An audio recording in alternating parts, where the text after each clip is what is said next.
Welcome to Restoria. I'm Edward, and this is your quiet place for gentle bedtime stories. Get comfortable, take a breath, and let the story ease you into sleep. The last set. The club was called the Meridian, and it sat at the bottom of a narrow street that most people only ever found by accident. A hand-painted sign above the door, two small lanterns, amber-glassed, one on either side of the entrance. They had been burning every evening for 30 years. Inside, the room was low-ceilinged and warm. The walls were the color of old honey. There were perhaps 20 tables, each one small enough that two people sitting across from each other would have to lean in slightly to hear. The chairs were mismatched, some velvet, some leather, some plain wood with cushions tied to their seats, and they had all been found rather than bought. A painting of a harbor hung above the bar. Nobody knew the harbor. Nobody had ever thought to ask. Sable had been playing here for 11 years. Not every night, but most of them. She had started on Thursdays, filling in for someone who never came back. And then Thursdays became Fridays, and Fridays became 3 nights a week. And somewhere in the middle of all of it, this room had become the place she understood best in the world. The piano sat on a low platform in the corner farthest from the door.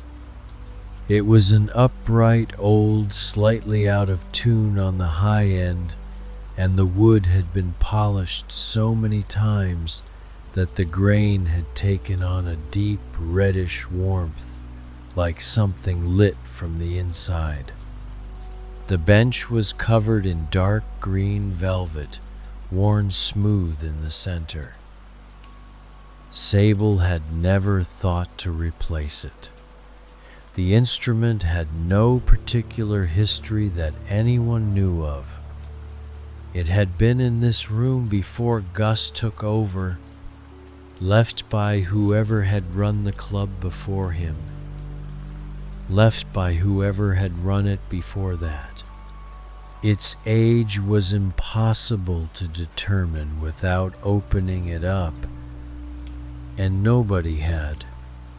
It simply existed here, the way certain things exist in certain rooms, so permanently that they have stopped being furniture and become architecture, part of the building, part of the air. Tonight was a Friday, late October, and the street outside had been cold enough that every customer who pushed through the door brought a little exhale of autumn with them, something damp, something woodsy, the faint ghost of fallen leaves. Inside, the radiator along the east wall knocked and hissed gently, and the whole room held a warmth that felt earned. The first set had started at 8.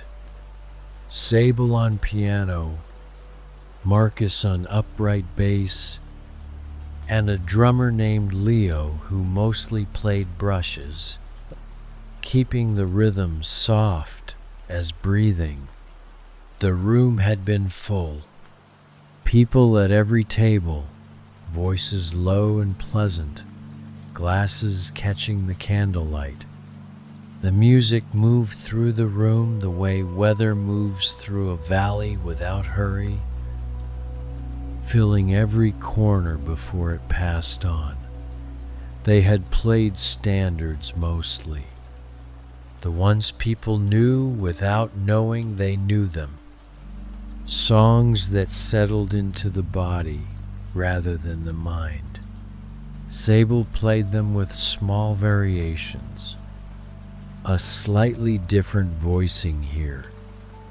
A held note stretched a little longer than expected. Not enough to pull anyone out of their conversation, just enough to keep the music alive in her own hands. The variations were an old habit, a way of staying present in music she had played hundreds of times. Without them, she had found in her early years the familiar songs could become automatic. The hands moving on their own, the mind drifting, which was fine in a rehearsal room, not fine here. The room deserved full attention, even when it didn't ask for it. Especially then. Marcus stood to her left, his base angled toward him the way a tall man stands beside a shorter friend, slightly protective. He played with his eyes half closed most of the time. Sable had known him for 8 years and had long since learned to read what his posture meant. When he was comfortable, when he was listening for something she wasn't hearing yet. Tonight he had been comfortable from the first note. Leo sat behind them both, almost invisible in the shadows, his brushes making a sound like rain on a tarpaulin. He was the youngest of the three, 26, maybe 27. He had the quality of someone who had decided very early what kind of musician he wanted to be, and had simply stayed the course. The second set had ended at 10:30. The room thinned out after that, couples pulling on coats, small groups settling their tabs. The Friday regulars who stayed the longest were 2 women at the table near the radiator who came every week and always ordered the same thing. 1 glass of red wine, 1 pot of tea, and who sat for hours without seeming to notice the time. Sable had come to know the rhythms of this room on a Friday, the way you know the rhythms of a long familiar piece of music, not note by note, but as a shape. The early bustle, the full room at 9, the gradual thinning after 10:30, the long stayers who remained until the candles were low, the particular quiet that fell when the last table was empty, different from any other quiet in the week, weighted differently, warmer.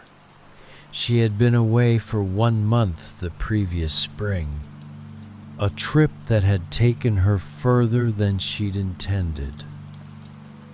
And when she had returned to the Meridian on her first Friday back, she had sat down at the piano and placed her hands on the keys and felt something in her chest, ease that she hadn't known, was tightened. Not a drama, not a revelation, just the quiet return of something ordinary and essential. The way a room smells like itself when you come home. By 11, the room was quieter, a handful of tables still occupied. The bartender, a man named Gus, who had worked here almost as long as Sable, moved through the room with a slow efficiency, collecting glasses, wiping surfaces. He never hurried.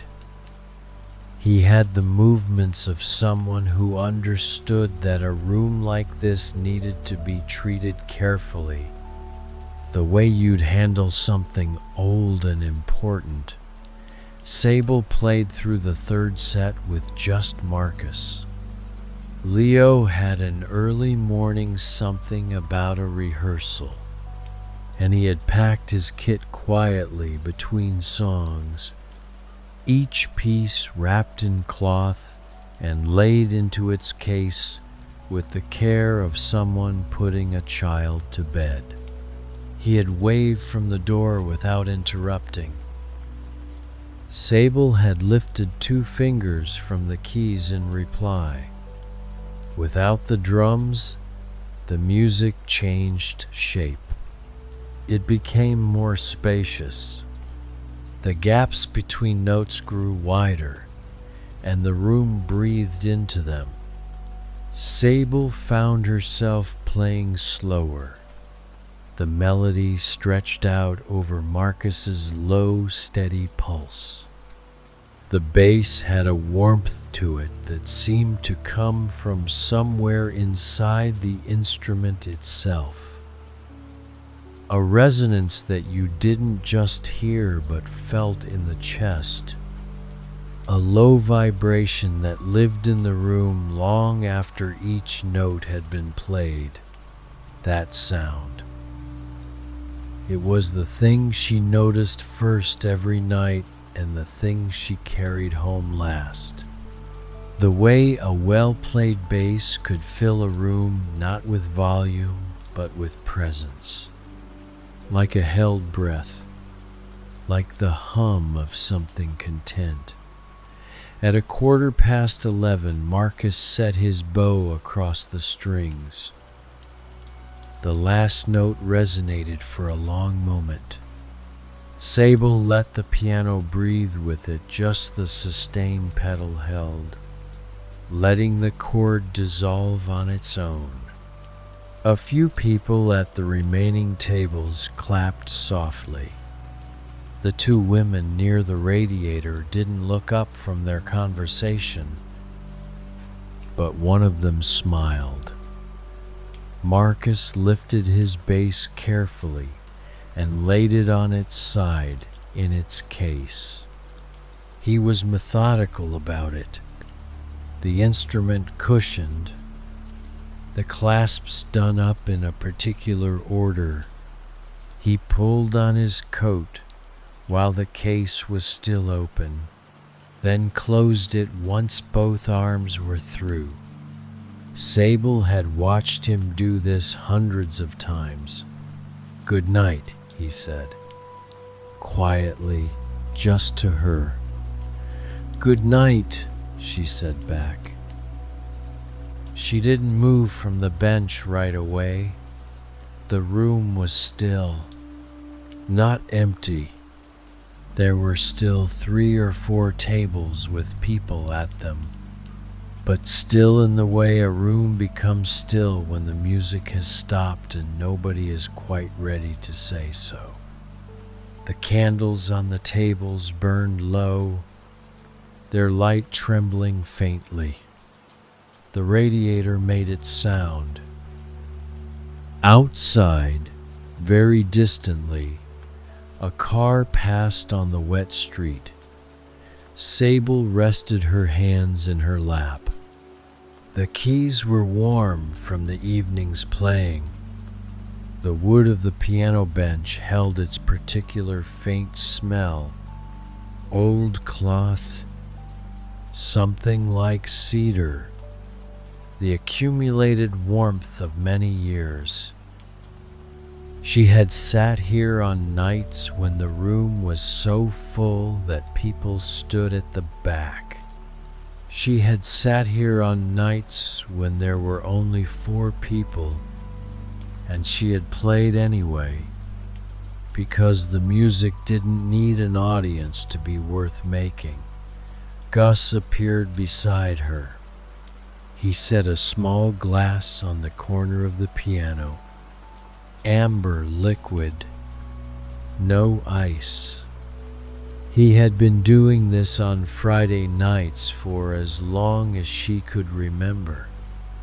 "One more?"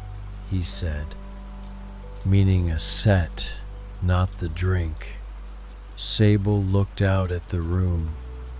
The remaining tables. The couple near the window who had been there since 9 and showed no sign of leaving.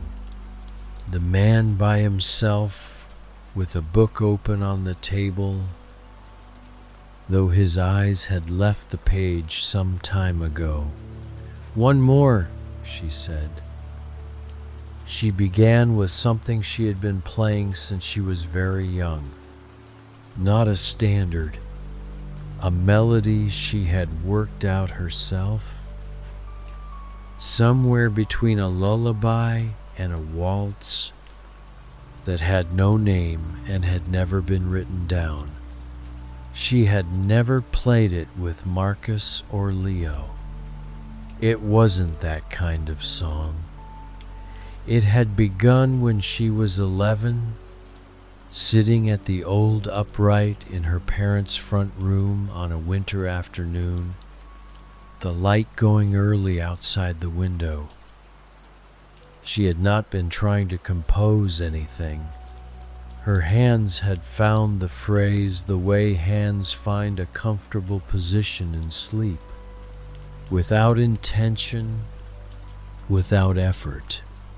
She had played it again, added to it, sat with it for an hour until the room outside the window was entirely dark and her mother had called her for dinner.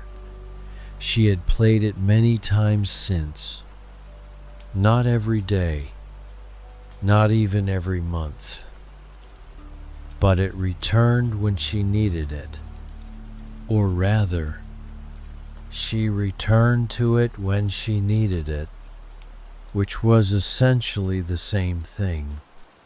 It had changed over the years, grown slower, added a second phrase that descended below the original, become, in some ways she couldn't fully account for, a more complete thing than it had been. Though it still had no ending, it began in the middle register, the notes falling from one to the next like water finding its way down a slow hillside. Her left hand kept a soft, rocking pattern, not quite a waltz, not quite a lullaby, something between the two. Her right hand moved with a patience that surprised even her. There was no hurry in her fingers. The room had slowed. She slowed with it. Without the bass, the low end of the piano took on a different quality. The pedal held the resonance in the wood, and each chord seemed to hum long after it had been played. A warmth that filled the space beneath the melody, a low vibration that Sable could feel through the bench, through the floor, through the soles of her feet. It was the closest she could come, alone, to the sound Marcus made with his bass. Not the same, but something related. The couple near the window leaned closer together. Not conspicuously, just slightly, the way people do when a room feels safe. The man with the book had closed it. His hands rested on the cover. His eyes were on the middle distance. Gus moved behind the bar, unhurried, wiping down the wood. The sound of it was soft and rhythmic, another layer of quiet in a room full of quiet things. The song moved through its middle section the way the evening itself had moved, without marking time, without urgency. Sable let it find its own pace. Some nights the melody wanted to linger here, turning the same phrase over and over with small variations, as if it were examining something from different angles. Tonight it did that. Tonight it wanted to stay a little longer in the warmth. The candle on the nearest table had burned almost to its base. The wax had pooled around it, pale and still. The flame was very small now, but it didn't go out. Sable played on. The notes came without effort. This was the thing she had spent years trying to explain to students, that there was a state you could reach if you played long enough, if you were patient enough, where the music seemed to play itself and you were simply the hands it moved through. Not emptiness, something more like fullness, a very quiet fullness, like a room that has been heated slowly and holds its warmth without effort. The students who were drawn to speed could not always access this, not because they lacked ability. Some of the most technically capable students she had taught were the most impatient. Speed was satisfying. Speed gave you evidence. You could hear it, count it, point to it. Slowness gave you nothing as obvious.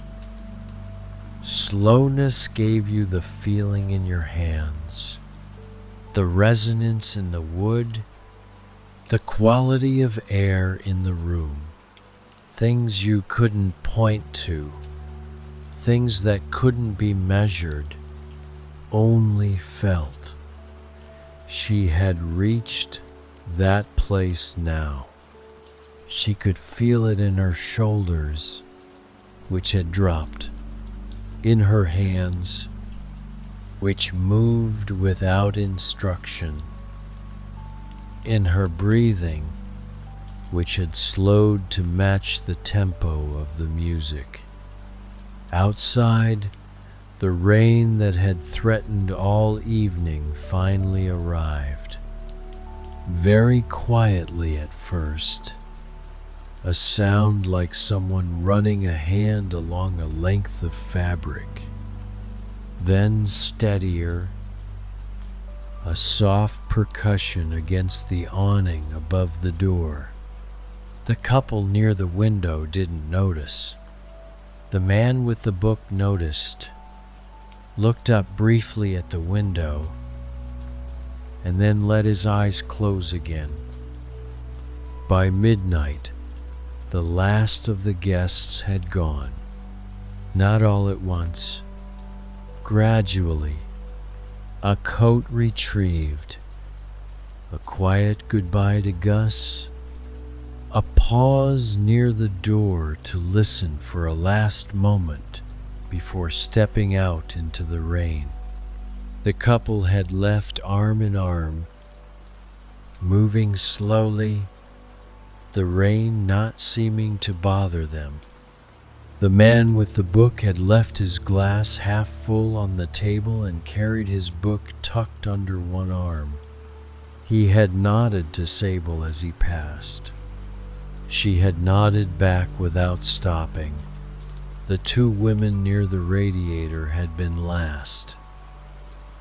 They had sat for a long while after the room was otherwise empty, their voices soft, their hands wrapped around the last of their drinks. Eventually, they had helped each other into their coats. A small, practiced ritual, and left with quiet thank yous to Gus and a wave to Sable that she felt rather than saw. Now the room was hers. Gus moved through it methodically, blowing out the table candles one by one, the room dimmed by stages. Each small extinction left a thread of smoke that rose and then was gone. He left 2 candles burning, one on the bar, one on the table nearest the piano. He always did this. He would finish the rest of the closing while she played. Sable moved into a new song, something she had learned long before she was old enough to understand what the words meant. A slow standard in a minor key that she had always found more comforting than sad. She played it without the melody at first, just the chords, full and resonant, each one held with the pedal so the notes could bleed into each other. The room absorbed them. The walls, the old ceiling, the cloth seats of the chairs, the wood of the bar, everything soaked the sound in, the way a room does that has held music for many years. There was a quality of rooms like this that she had never been able to fully describe. Not acoustics exactly, though the acoustics of the Meridian were warm, the ceiling low enough to keep the sound close. Something more than that. The accumulation. The sense that the walls had grown accustomed to certain kinds of sound and welcomed them back each night. All the music that had been played here over the years, by Sable and by the musicians before her, by the occasional performer who played on Tuesdays, by a saxophone player named Wren, who had been a Friday regular for 3 years before moving abroad. All of it had left something, not a residue exactly, more like a readiness. The room was ready for music in a way that rooms without that history were not. The low register hummed, even without Marcus's bass. Even with just the piano's own lower strings, she could feel it, that resonance, still there. It had a quality she could only describe as presence, a low, warm continuity that lived in the room itself now, not just in the instrument. The rain continued outside, steady, unhurried, against the awning, against the window, a soft percussion without rhythm. Sable played through the standard slowly. She let the spaces between phrases open up more than she would have with an audience. There was no one left to lose. The music could take its time. It could sit in a chord for twice as long as it needed to, could let the melody arrive late, could pause entirely and let the room breathe before continuing. She had been doing this for years, staying after the last set, playing alone in the emptied room. It had started by accident the first winter she worked here. She had been tired and hadn't wanted to pack up and go out into the cold, and Gus had been finishing his closing routines, and somehow the piano had stayed warm and she had stayed at it. An hour had passed, maybe more. She hadn't noticed. After that, it had simply continued, a habit with no formal beginning. Gus never asked her to stop.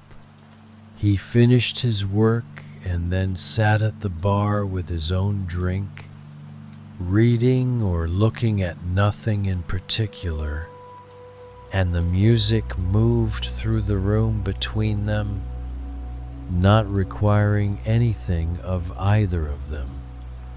There had been nights when she played for 2 hours after closing. Some of those nights she had barely been aware of the time passing. The music had that quality. When you followed it honestly, it took you somewhere that didn't run on clocks. Not a trance, exactly. More like the state between reading and sleep, when you are still conscious but the surface of things has softened, the edges less insistent. She had tried to explain this to a student once, a young woman in her early 20s, technically capable but impatient with the slower tempos. Sable had played a phrase at full speed, then again at half speed, then at a pace so slow that each note had space around it. The student had said that the slow version sounded incomplete. Sable had agreed, and then she had said, that incompleteness is the point. The space is the music too. The silence isn't waiting. It's already there. She didn't know if the student had understood. Some things you had to play your way into, not think your way into. The understanding came through the hands, not through the mind. This was the version of the music she loved most. Not the version that pleased a crowd, though that had its own satisfactions. But this, the music, when it had nowhere to go and nothing to prove. She moved from one song into the next without a full stop. A slow segue, the last chord of one shading into the first of the other. The new melody was something she half improvised, lifting a phrase from a song she'd heard on the radio that afternoon and following it into its own territory. Her hands found the notes without searching. The left hand settled into its rocking pattern. The right hand moved above it, patient and unhurried.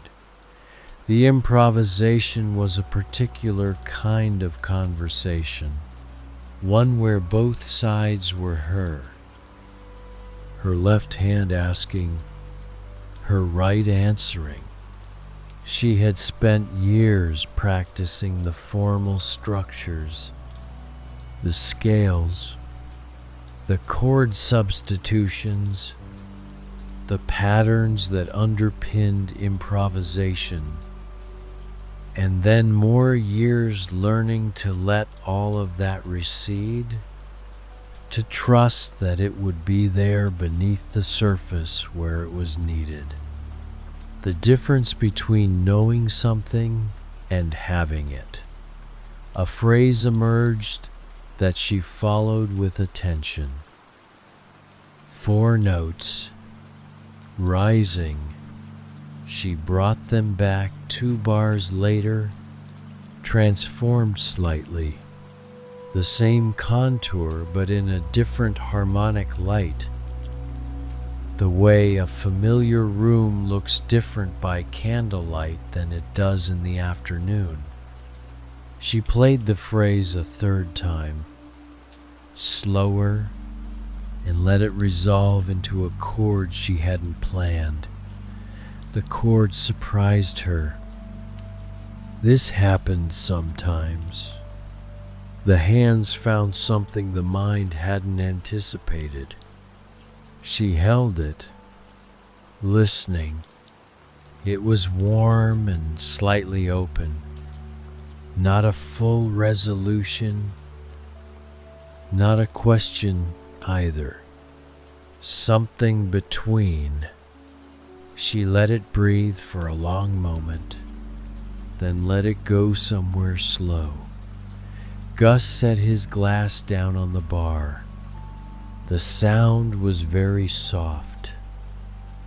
He turned off the lamp above the register, and the bar dimmed slightly.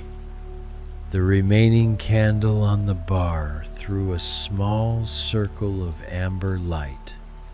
He stood within it for a moment, looking at nothing.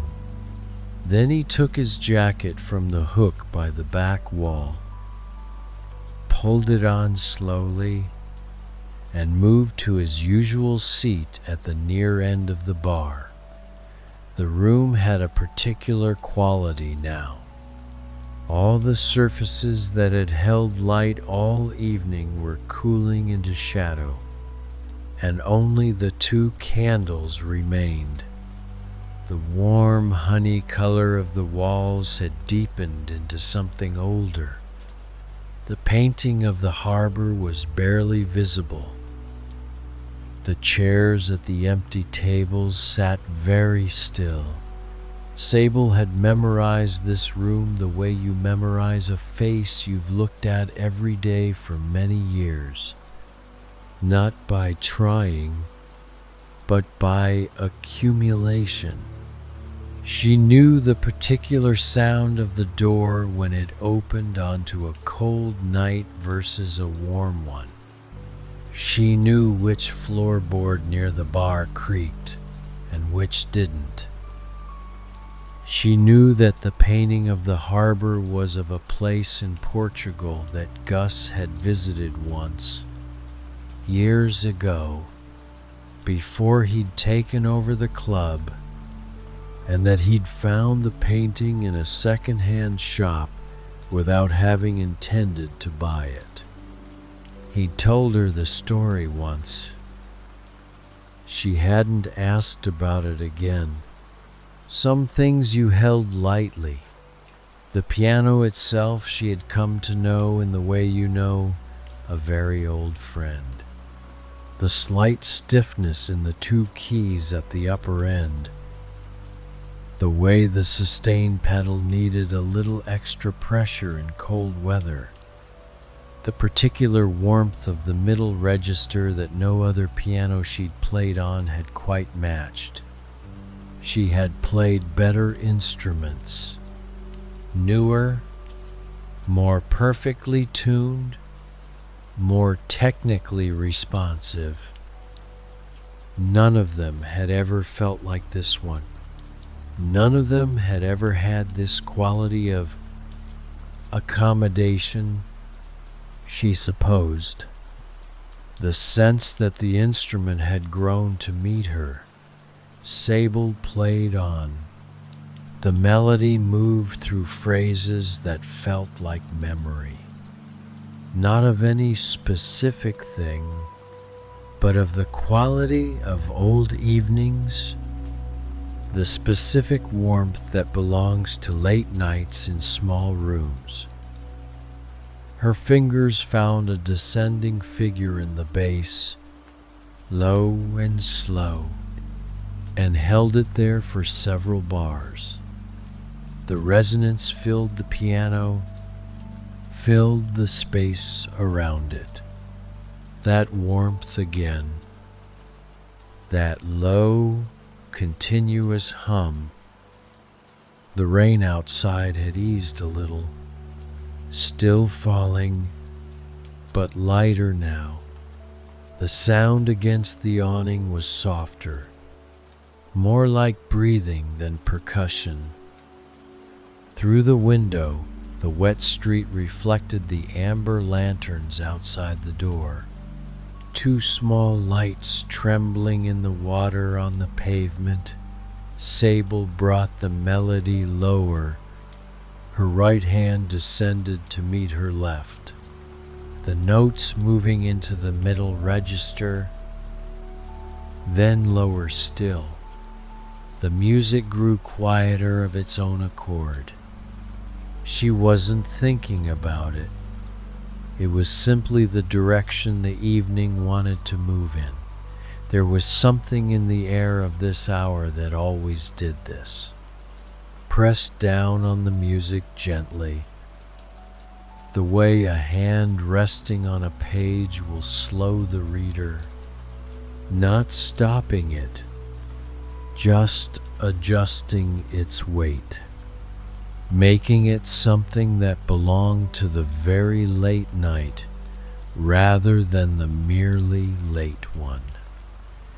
She had thought in her early years here that music was something you controlled. You shaped it, you directed it, you made choices. She still believed that was partly true, but on nights like this, late nights, empty rooms, she understood that music also had its own inclinations, its own preferences, and the job wasn't always to lead. Sometimes it was to follow. The song she was playing had no name. It had barely a form. It was more like a sustained mood than a melody, a slow investigation of the same small range of notes, returning to the same phrases, finding new weight in them each time. The way you might return to the same chair every evening and find it differently comfortable each time, depending on the day's particular tiredness. The investigation wasn't restless. That was the important thing. There was no searching in it, no trying to arrive. It was content to circle the same small territory and find the territory sufficient. A piece of music that asked nothing of itself. That simply was. Outside in the street, a pair of footsteps passed. Someone walking unhurriedly on the wet pavement, their footfall soft and even. They slowed just slightly, near the door of the Meridian, paused, perhaps hearing something faintly through the glass, then continued on, their footsteps fading, growing quieter, gone. Sable played on. She had not heard them, or perhaps she had, somewhere below the level of conscious attention, and had simply absorbed them into the music, the way the room absorbed everything. Her shoulders had dropped further. Her hands were heavy on the keys, not the heaviness of effort, but the comfortable weight of rest. The bench held her. The piano held the music. The room held everything. Gus's reflection was visible in the darkened window behind the bar. He was sitting with his elbows on the bar top, his chin in one hand, his eyes somewhere between open and not. He had his drink in front of him, barely touched. He looked the way people look when they are somewhere comfortable enough that they've stopped needing to be anywhere else.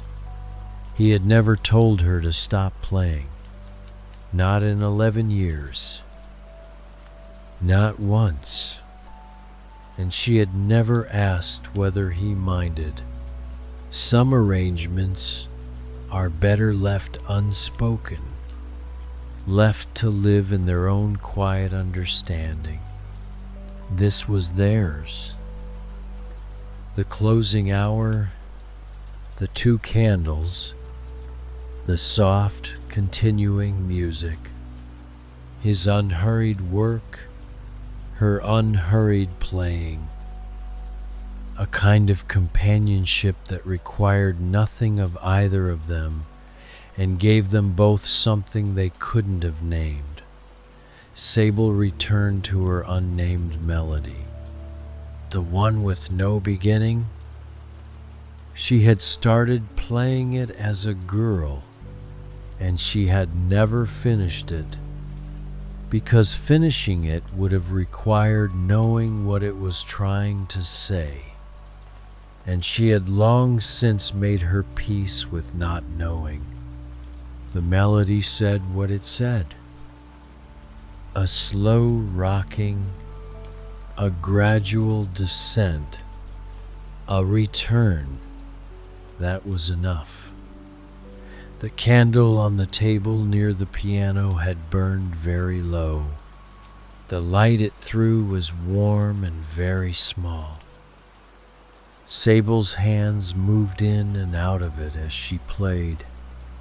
Amber, shadow, amber again.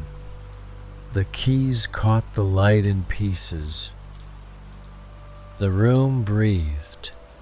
The radiator had gone quiet now, its work done for the night. The rain was very gentle. The 2 candles burned. The piano hummed with its old warmth. Sable let the melody slow further. The phrases grew further apart. She played a chord, held it, let it fill the room, waited, played another, let that one fill the room too. This was what she had spent years learning. Not the notes, the space between them. The candle near the piano guttered once, just once, then steadied. The flame returned to its small, still point, a long chord, the low strings of the piano vibrating with it, the warmth spreading from the instrument into the room. Sable kept the pedal down. Let the sound last as long as it wanted to. It lasted a long time. Outside, the rain was barely there now. A mist more than a rain. The amber lanterns outside the door still burned. They would go out on their own timers. Much later, when the street was fully empty and the night had settled fully into itself, Sable played a very simple phrase. 3 notes, descending. She repeated it a little slower, repeated it again. Each time the same 3 notes, but each time the silence around them was a little wider. Gus had set his glass down fully. His eyes were closed. His breathing was slow and even. He was not quite asleep. Close enough. The room was so quiet now that the piano's own resonance was audible between notes. A low, warm hum that lived in the wood, in the strings, in the air around the instrument, like something content, like something at rest. Sable let her hands slow, the three-note phrase again. Very slow now, the gap between each note wide enough to hold a breath. 1, 2, 3. She held the last note. The room held it with her. The strings vibrated. The wood resonated. The warmth of it spread outward, low and even, filling the space beneath every chair, along the baseboards, into the cloth of the curtains. She lifted her hands from the keys. The sound continued, the way sound does in a room that has been playing music for hours. A resonance that isn't quite a note. A warmth in the air. A hum that comes from everywhere and nowhere. The candle near the piano burned. Very small, very still. Sable rested her hands in her lap. The keys were warm beneath where her hands had been. The room was warm. The bench was warm. The whole building seemed to hold a warmth that had accumulated over the evening, from the bodies of all the people who had sat in these chairs, from the candles, from the radiator, from the music itself. Outside, the mist fell very softly. The amber lanterns reflected in the wet street, a long, still surface of light. The hum of the piano lingered, low and warm, like the last note of a song that knows it doesn't need to end. Like a room that has learned to hold itself. Gus breathed slowly at the bar. The candle on the bar burned. The candle near the piano burned. The street outside was empty and wet and very quiet. The room breathed. The warmth stayed. The hum stayed. Low and even. Present. Still.